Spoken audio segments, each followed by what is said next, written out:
Did you miss out on this VanBanner PM 2.0? Well, you're in luck, because inside this package is the new yellow dial PM 2.0. That's next on WatchWit. Yeah, so this yellow dial inside and the mint blue dial are the third and final batch of the 2.0 version. So let's crack it open and see what she looks like.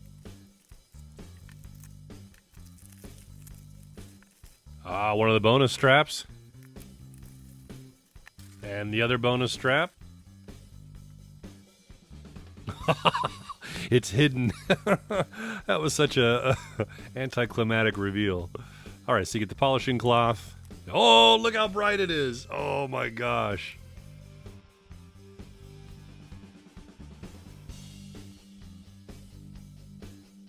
Wow, that is bright yellow. That is every bit as vibrant as you're seeing on this video. That is electric yellow. Beautiful. Okay, let me get the wrap off. Wow. Okay, I saved you a sticker. You like this one, don't you? Look at that dial. Then that red seconds hand.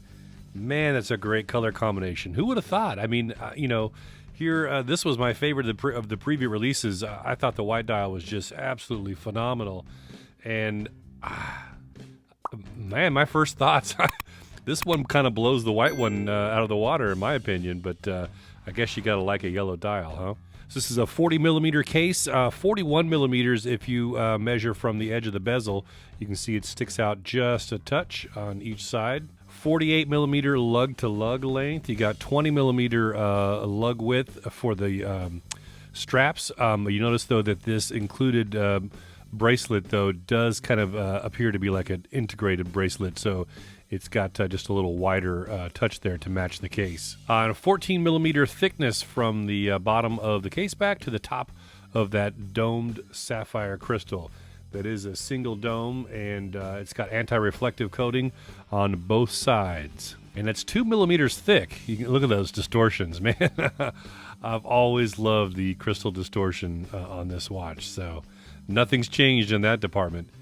Yeah, let me run through the rest of the stuff that I know, and then we'll see if there's anything else that's changed. I don't think there is, other than that print on the dial below the pinion. You see 200 meter automatic is now curved, whereas in the previous models it was straight across. So I think that's the only difference. But we'll find out as we dive more into this. So 316L stainless steel case and bracelet. Screw down crown, which is signed and loomed in red, and screw down case back, and you got 200 meters of water resistance as we noted on the dial. As I get around to the case back, I'll show you this clasp, and I saved another sticker for you. If I can grab it. Here goes.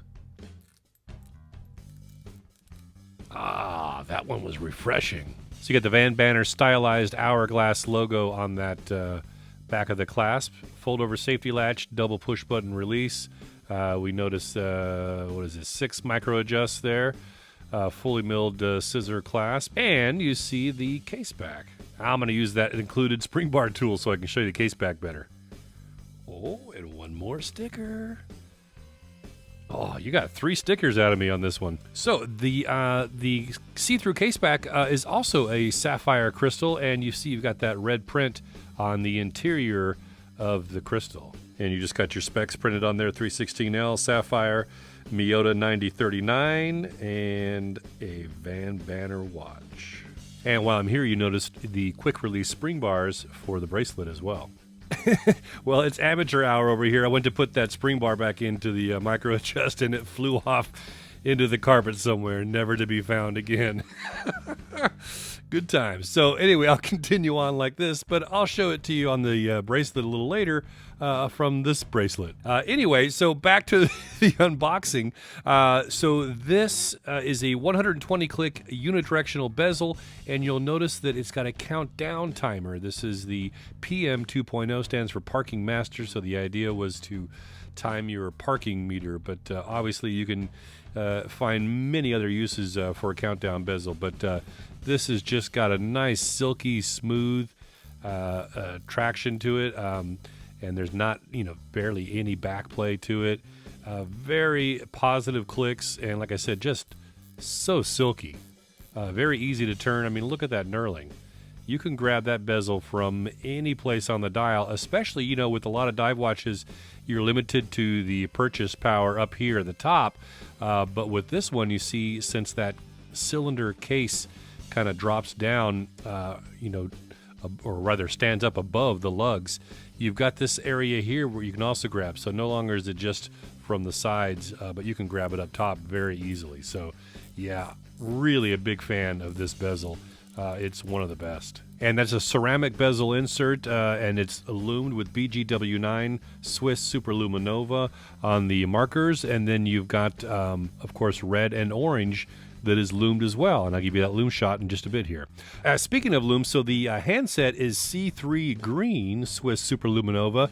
And then you'll notice the indices when we show you that shot, they're going to be BGW9 with the exception of that 12 o'clock marker.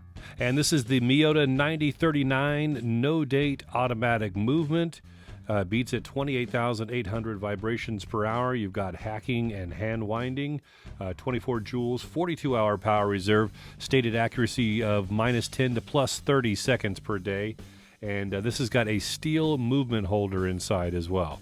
And popping this on the time grapher with just straight out of the box, no break-in period, dial up, you know, one position and let it pass through once. And it's settling in now at -2 seconds per day, 266 degrees amplitude, and a beat air of 0.2 milliseconds.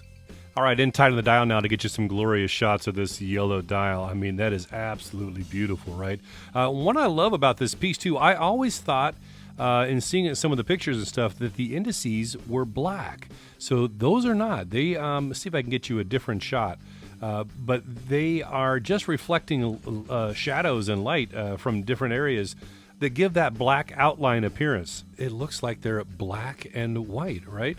A white in the middle and then a black surround. Here, if I shine the light directly on them, you can see that they are silver. I mean, this is a stainless steel handset, but it always takes on that black appearance, and I love it. I mean, it's just a chameleon like that. Luminescence time. Yep, blowtorch like usual. VanBanner definitely creating a name for themselves in the loom department. Oh, and there's that sign loomed crown as well. It's funny, it's red in the daytime, remember its appearance, but it takes on kind of a creamish yellow visual here. But man, yeah, long-lasting loom and all super bright. I mean, look at that application. So cool. Like I mentioned, you see that handset is C3 green, including the seconds hand. And then at the 12 o'clock spot as well, that index is C3 green. And then everything else is BGW9 blue, including on the bezel, with the exception of the orange and the red countdown sections. And the orange comes through, it looks like kind of yellowish orange here, and the red is really faded. Red is a very hard loom to do, especially for longevity, but see, it looks faded here. And I remember this is my previous version, the white dial that you saw earlier, so it actually looks pretty similar. But I remember the red being kind of spotchy, the application on this original white dial. But I don't notice any of that here. It looks like it might be a little cleaner application, but yeah, it fades pretty quick, but like I said, to be expected with the red color. I mean, it's lasting. You can see it. Just not very vibrant. Okay, with a borrowed spring bar, let's try this thing on. Today, I'm wearing the Aragon Hero Automatic. This is a big old watch, but it's very cool. Check out a video of it right here. It's got Lumicast 3D markers. See how they're loomed? But they're 3D as well. It's pretty cool. Oh man, that yellow just pops. Look at that. This is not size for me yet, but yeah, I've always loved this bracelet. Still feels like it's a little sharp around the edges, much like the earlier version, so nothing's changed there. But again, it's nothing that's going to cut you. It's just a little, you know, it's angular and they're, you know, kind of sharp around the edges. But yeah, so 8-inch wrist and 40 millimeter or 41, if you will, including the bezel case diameter. Man, that yellow's so hot. That's sexy. And here it is on that black mesh strap, which is PVD coated. Very cool, this buckle too. So it's got a double push button release, right? That's how you get it on and off. But then you see that the adjustment, you don't need a tool, so it's just a flip up, and then you can drag the location wherever you want and then flip it back down. So no tool needed to get in there and make that adjustment, so you can change it on the fly. And then the third strap you get is this orange military style strap. No, can't say that word. Yeah. That looks pretty cool. You wouldn't think that the orange would really pop that well with, or match that well with the yellow dial, but I think just that little touch of orange on the bezel and the fact that they're in the same kind of color scheme really makes it work. Who would have thought, But man, if you want some all color, this is excellent pairing here with this orange strap and that yellow dial. Absolutely beautiful. So I've had my white dial PM 2.0 for about a year now, and I can't rave about it enough. I haven't had a chance to do a review because it's been sold out, so it seemed kind of pointless to produce a video to tease you with something that you can't get. And then they released another restock, and I didn't have a video done in time, then they sold out again. So I have not been able to share my love of this watch with you other than that initial unboxing and then, of course, this unboxing here. So I thought I'd show you at least some shots that I've taken of the white PM 2.0 over the past year in preparation for doing a full review. But again, just haven't had a chance to do one because it keeps selling out. So you can hear the enthusiasm in my voice regarding this watch. So I'll just sum up this new yellow dial version and the mint blue as far as that goes too. If you like either one of those two colors, you're even remotely interested in it, snag this watch. You will not be disappointed. It's so fun, so rugged, and just a very unique, cool design. It's one of a kind. So if you do pick up one of these before they sell out, it's 450 Canadian dollars. This is a Canadian micro brand, so everything will be done in their dollar, and you'll have to do the currency conversion for yours. So that's about $342 US, or 284 pounds, or 329 euros on the day of this recording. Of course, that will fluctuate over time. There's free shipping to the USA and Canada, and of course, remember, you now get these two extra straps as well, the PVD black mesh bracelet and this orange military style strap. So I didn't spot any other changes besides that curved 200 automatic as far as difference between the previous versions. If you own this one or the other and you spotted something that I didn't point out, please let me know. Drilled lugs, by the way, too. Which is nice because you're getting 3 straps with this thing, so easy strap changes. And if you enjoyed this video, hit that like button, helps out a lot, and definitely leave a comment of what you think about this new yellow dial PM 2.0. And head on over to VanBanner and pick them up. I've got a link to their website down in the description below. I'll catch you in the next one. I'm Whit with so many watches, so little time and money.